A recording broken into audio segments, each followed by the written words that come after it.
Hey y'all, this is Jeremiah, pastor at Centennial ARP. Thanks for tuning in for today's video devotional out of Proverbs chapter 8, verses 32 through 36. These are the last verses of Proverbs 8. And now, O sons, listen to me. Blessed are those who keep my ways. Hear instruction and be wise, and do not neglect it. Blessed is the one who listens to me, watching daily at my gates, waiting beside my doors. For whoever finds me finds life and obtains favor from the Lord. But he who fails to find me injures himself. All who hate me love death.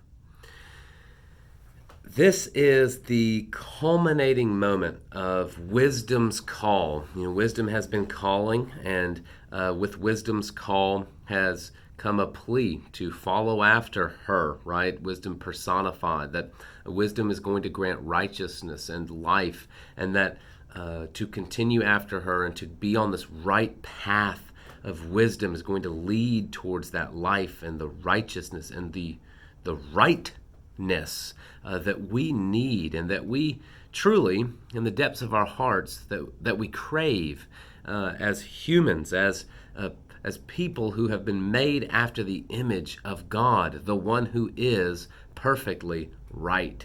So as wisdom is manifesting herself and making this call to hear instruction and to be wise, not to neglect the things that we hear, but to be about them, to listen and to watch, to wait, to receive such instruction. As we begin to see this at the end in verses 32 through 36, dear Christian, today, as you look at these Bible verses, and I hope you do, as you reread Proverbs chapter 8 and before, which I hope you do, I would remind you that the Christian life is not a moment. The Christian life is a continued existence in relationship with God because of what Jesus Christ has done, because of what the Holy Spirit has done, and because of what God the Father has done. In other words, with the fullness of God, what He has done in the revelation of salvation. And we see a glimpse into that with the pursuit of wisdom, with the gift of wisdom, with the continued inundation from wisdom as we seek righteousness, as we seek after God, and as we indeed are blessed by God with favor that is given to us, with life that is given to us, like we see in verse 35. Christianity, the Christian life, being born again, all of these different things that we use to describe what it is that we're talking about right now, it's not just a moment. It's not that aha moment where you stare into the stars and you realize that God is the one who has created them. That is a start.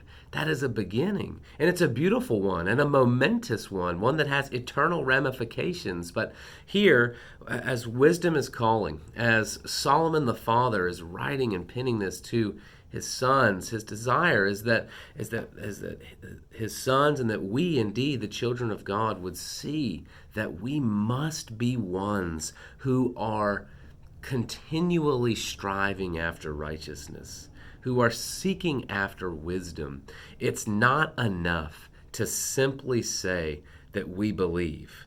It's not enough to simply say that we heard about wisdom or we heard about Jesus, because it's a life change.